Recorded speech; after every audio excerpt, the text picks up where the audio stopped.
Quand je pense à mon village, là-bas au val d'Anivier, au lit redondé, je n'ai plus goût à l'ouvrage et mon cœur se met à pleurer.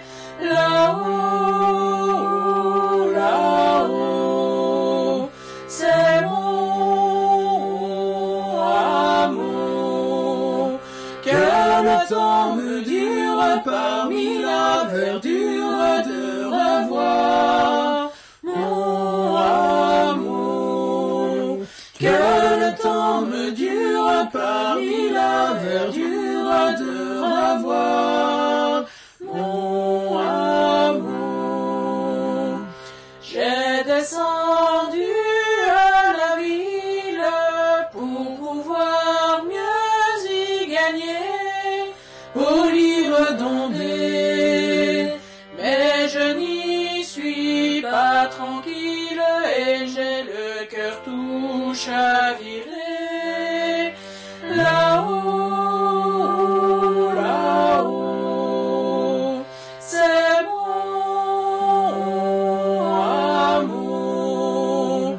Que le temps me dure parmi la verdure de revoir mon amour. Que le temps me dure parmi la verdure de revoir mon amour. C'est bien sûr que dans Lausanne, on peut rire et s'amuser, au lit redondé. Mais quand on est de la montagne, on ne peut jamais l'oublier. Là-haut, là-haut, c'est mon amour. Que le temps me dure parmi la verdure de revoir mon amour. Que le temps me dure parmi la verdure de revoir mon amour.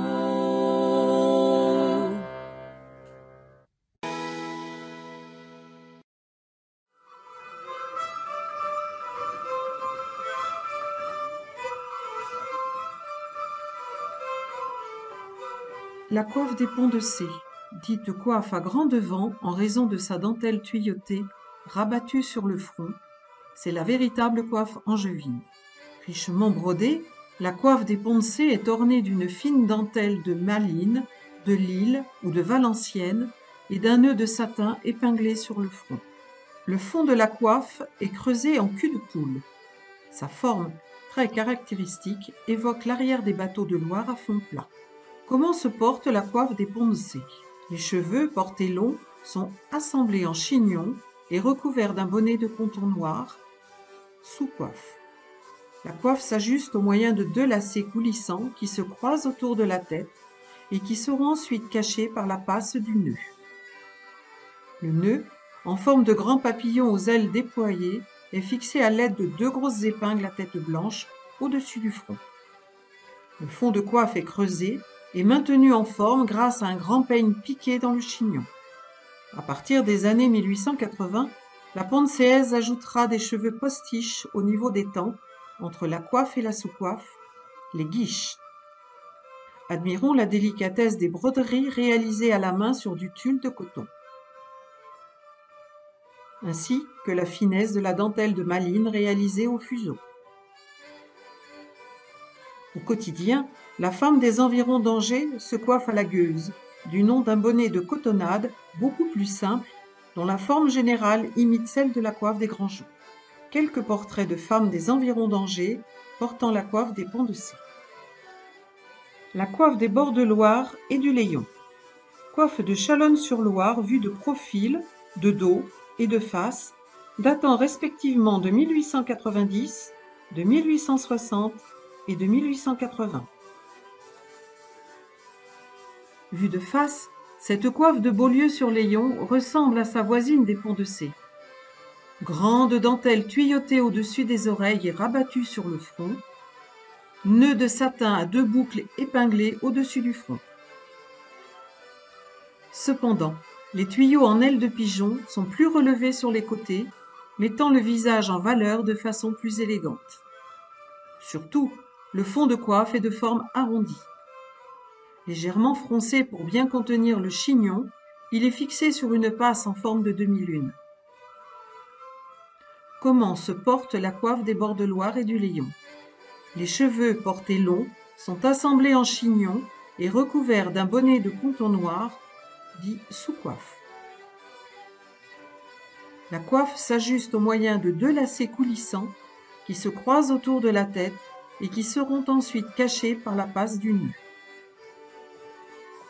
Le nœud, en forme de grand papillon aux ailes déployées, est fixé à l'aide de 2 grosses épingles à tête blanche au-dessus du front. Au quotidien, la femme porte un bonnet de cotonnade beaucoup plus simple, dont la forme générale imite celle de la coiffe des grands jours. La nuque est souvent protégée par un petit bas-volé dentelé et légèrement tuyauté. Bonnet et coiffe de vigneronne ornée de grappes de raisin. Ce bonnet s'ajuste à l'aide de 2 lacets coulissants noués sur la nuque. Il comporte 2 larges brides au niveau des oreilles, portées pendantes ou pouvant se nouer sous le menton. Admirons la délicatesse des broderies réalisées à la main sur de la mousseline ou du tulle de coton, avec des incrustations de dentelle à l'aiguille ou de dentelle mécanique à partir des années 1870. Quelques portraits de femmes portant la coiffe des bords de Loire et du Layon.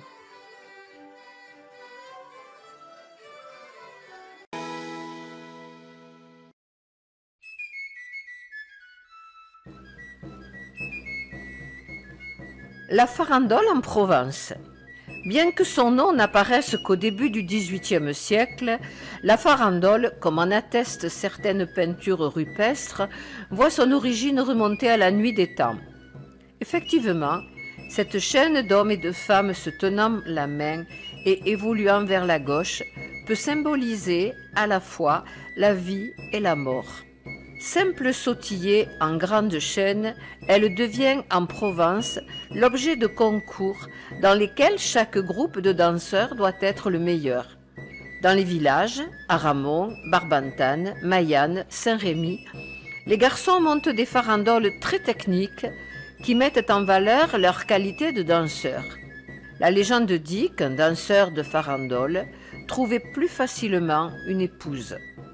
Si nous remontons au siècle de Louis XIV, lui qui adore danser, va mettre pour les gradés de l'armée des cours de danse, de bâton et de boxe française afin de rendre les soldats plus agiles dans les combats.